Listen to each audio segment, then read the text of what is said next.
Hello Instagram, comment allez-vous ce soir? En ce 17e jour de mon challenge 365 jours d'interview de femmes merveilleuses. Ce soir, je vais recevoir Megan. Megan qui est en train de nous rejoindre. Bonjour Pierre-Antoine. Donc ce soir, c'est Megan qui nous rejoint et, sauf erreur de ma part, du Canada. Donc, je vais switcher en anglais dès qu'elle sera avec nous, présente. Hello, Megan. How are you? I'm well. How are you? I'm fine. Oh, yeah, it's sunny at your place. For Yes, us, it's night. So it's it's very nice, dark. but so charming. I love your tree. Yeah, thank you. So thank you, Megan, to be here with me and to be part of this challenge, 365 days of challenge. I would love to meet you better because I want to remember the people that we didn't know each other. It's the first time that we speak together. So, Megan, tell me who you are, what is your work, what do you make, everything about you. Beautiful. Well, thank you so much. And I'm so inspired by this challenge you're doing. I'm kind of like, should I do something so brave? I mean, it's a big commitment that you've signed yourself up for, but I think you're going to find it extremely rewarding. And you have no idea what's going to come out of it. And it's so exciting. So anyway, thank you for including me. And yes, I am a mindset and wellness coach. I love helping. I mostly work with women, although I do have some incredible male clients that I work with as well.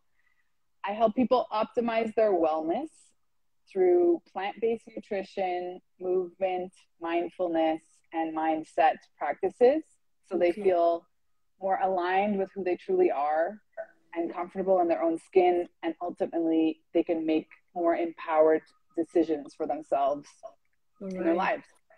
Yeah, and did you work at home? Where did you work? Is it online? Is it do you have your place?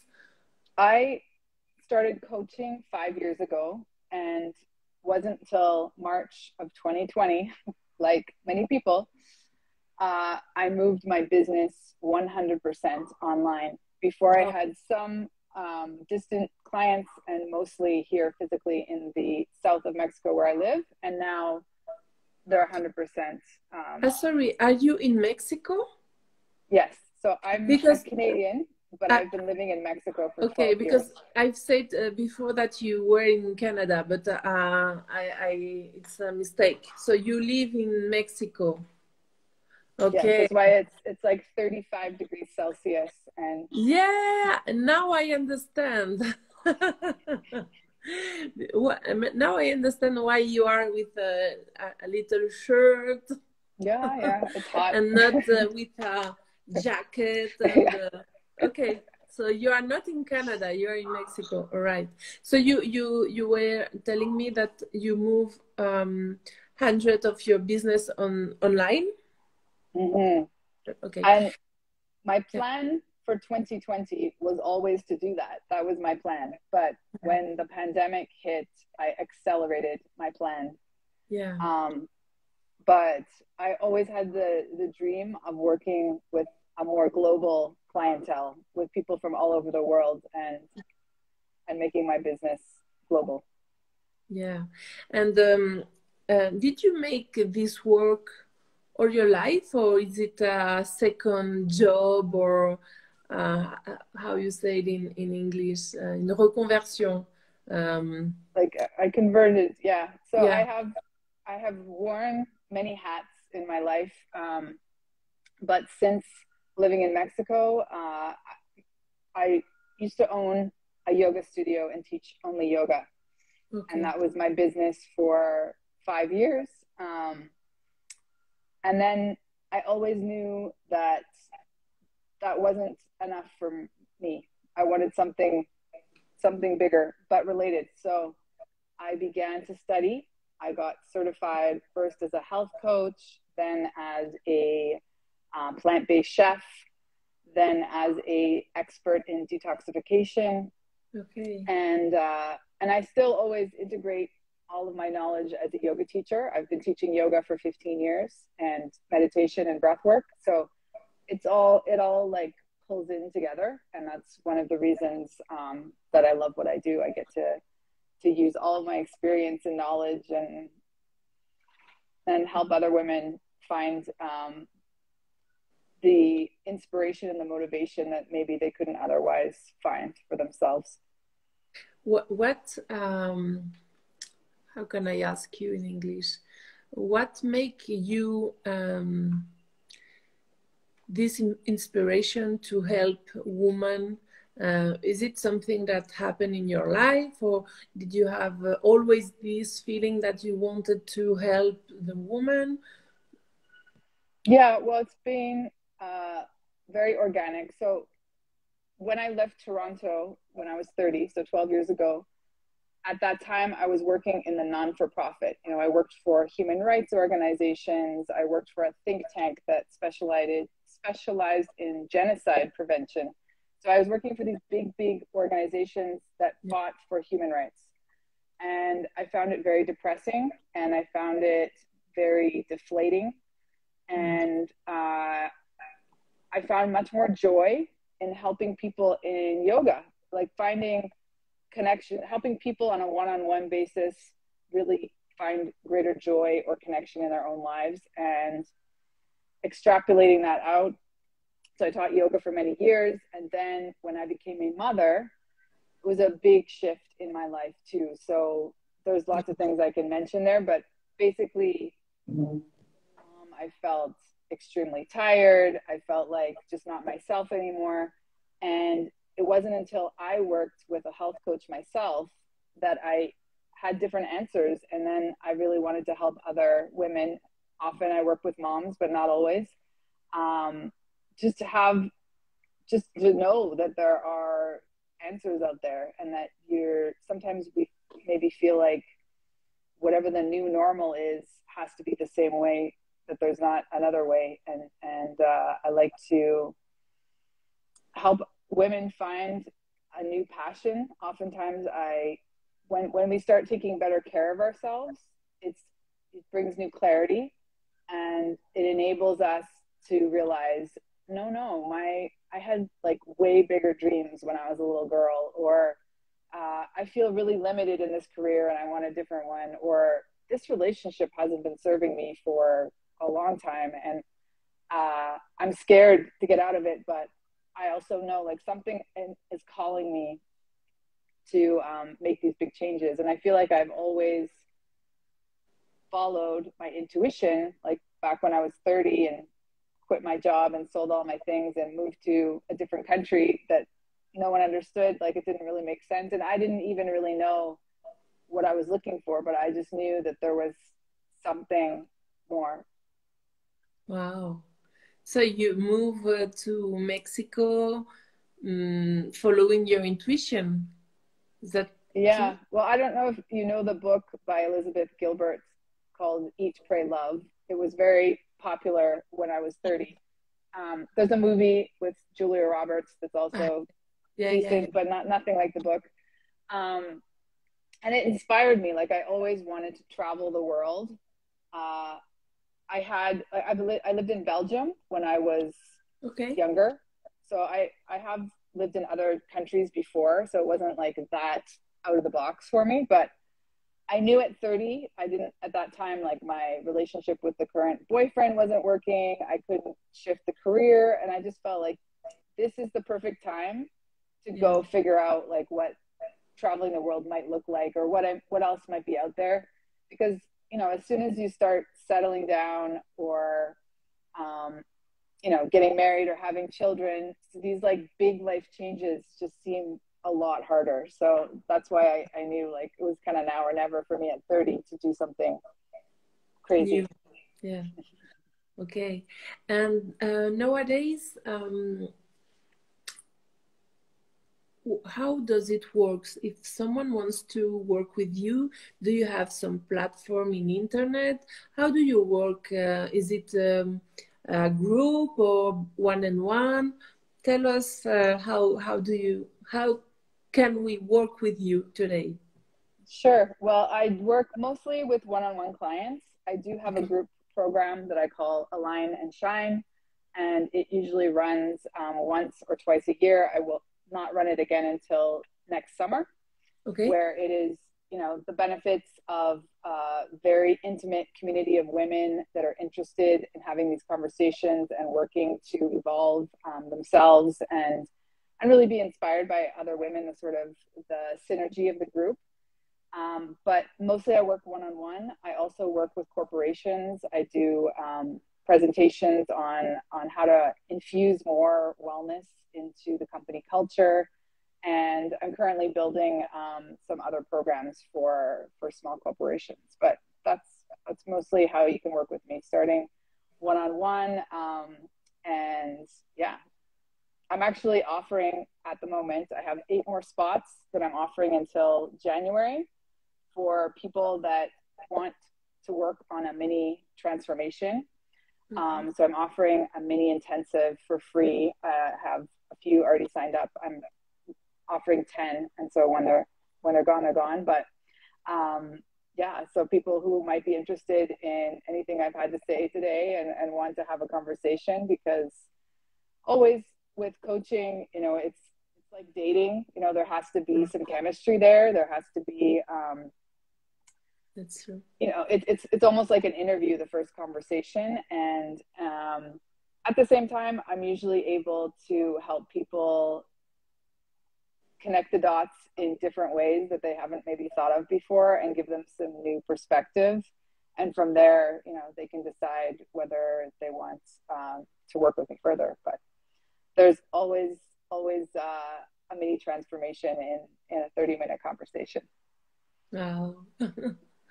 And what do you like to say to the people who are watching us, or people who watch the replay after?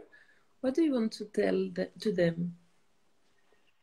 Well, I think one of the most important things going into the new year or going into the future is going to be having skills, having tools to help us get out of our heads so much and stay in our bodies, because it's really that connection that we need to hone with our bodies, because our bodies know what the answer is.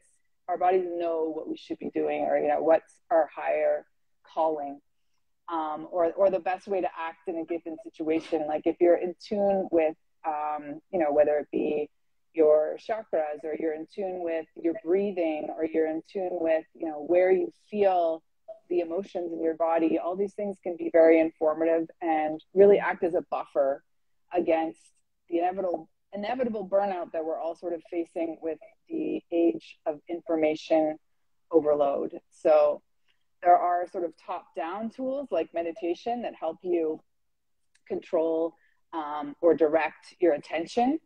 But it's also really important to have some tool, some movement practice, even just being more mindful in a dance practice, for example, or a breathing exercise, to really tune into your own body so you feel empowered, that your inner knowing can really tell you exactly what you need to do in pretty much every situation.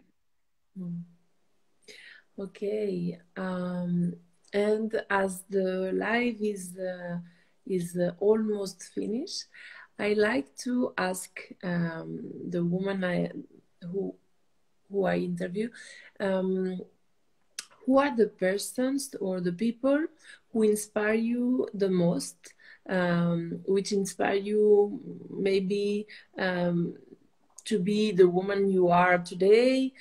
Who are them? Who are they? Sorry. No, your English is perfect, by the way. Well, there's many women, and I think for me, the pandemic was actually a bit of a blessing in that it forced me to accelerate my plan and sort of put myself out there and meet incredible women from different parts of the world, and connect and collaborate. And so to me, it's just, I'm so optimistic that there are just so many incredible women doing incredible things with similar desires like mine to really make the world a better place. And so it's really hard to kind of call out even a list of 100. But I think I can certainly say in general, and I've published in my feed if anyone's interested in the sort of the nitty gritty of the coaches that I've worked with, because they've all inspired me to like push like what is my vision of what is possible for myself. And I've gained different tools from all of them in terms of either building up my maintaining like an abundant mindset, or the strategy and the know-how in the business world, and really just also like more on a psychological level, or like the relationship you have with yourself. At the end of the day, it all comes back to that, you having like a really more consciousness, more awareness around all these things. So, and that's actually a thing I often talk to clients about is think like, who are the 5 people that you are really influenced? Like maybe not your direct family, like not your children, or that doesn't really count, but who are you consuming? And it's that you don't even need to really have a personal relationship with them. So for example, I can, like, one of my idols is Rich Roll, his wife as well, Julia Pyatt. She's sort of my spiritual mentor. I'm in her spiritual community called Water Tiger. Rich Roll has been an inspiration for me in terms of sobriety and plant-based living. And as an athlete, I was listening to his podcast the whole time I trained to run my first marathon. And so I don't have, I have a sort of a friendship with Julie, but I have no personal relationship with Rich Roll, for example. But I still feel like this deep connection and energy, and that's the beauty of the online space, is that we can feel very connected and learn a lot and be motivated by just having virtual contact. Like I'm so inspired by so many women that I'm not sure I'll ever meet them in person, but I don't feel like that's like a limiting thing necessarily anymore. I think we're just here to build each other up and bounce energy off one another, if you will, positive vibes. Yeah, no, it's okay, and it's fine. You don't need to know the person. It can be also a book, so the author, or it's okay. And there's a lot of inspiring things, I think. Right. So if you would want to say only 3. Three people? Yeah. 3 women. All right. Or men, it doesn't matter. Can be women or men. Well, I guess I'll shift to, books that really changed my perspective this year. So one, I know he's like not new to the scene, but he's new to my scene, if you will, Dr. Joe Dispenza. So I highly recommend the book, Becoming Supernatural. We connected in the Alpha Femme community, and she's a huge inspiration in terms of just shifting your entire perspective on what's possible for yourself, and being really conscious about how you want to spend your time and what you want to build in this lifetime. Who else? I don't know, there's so many books, but I'll think of a more well, really, honestly, I refer to her as my work wife. I met her in a coaching container a year ago, and we are hosting a retreat together. And she is an inspiration to me, because she kind of balances, like sometimes it's really important to have these friends in our life that their strengths are the opposite of your strengths, right? So, and she's teaching me a lot in terms of energy healing. And I'd also recommend Isabel Gray. I'm taking her quantum Reiki course at the moment, and it's kind of it's expanding my consciousness in other ways. So those are a few. Oh, so thank you very much to share with us the three people. All right, so we are, how you say it? On arrive à la fin. We are ending the live. I don't know how to say, because I want to make 20-minute lives more or less, because it's the time I want to share with the people. Perfect. So, Megan, thank you very, very, very much to be here with us today, to share who you are, what you do, and everything. So after, when I put the video on my Instagram page, you can put on the commentaire. You can write in the comments. You can write something for the people who wants to connect with you, so that they can connect with you easily. Perfect. I'll tag the women that I mentioned as well. Exactly. So also. Yeah, thank you very much. And thank you to be here today. So it was very nice to share with you and to meet you and everything. So thank you. It's a pleasure, Helen. I look forward to getting to know you in the future and collaborating more. So yeah, it will be a weekend. So thank you and have a good weekend also. And for the other people, I meet you tomorrow for another live with another woman. So thank you very much and see you. Beautiful. Bye for now. Bye-bye. Ciao.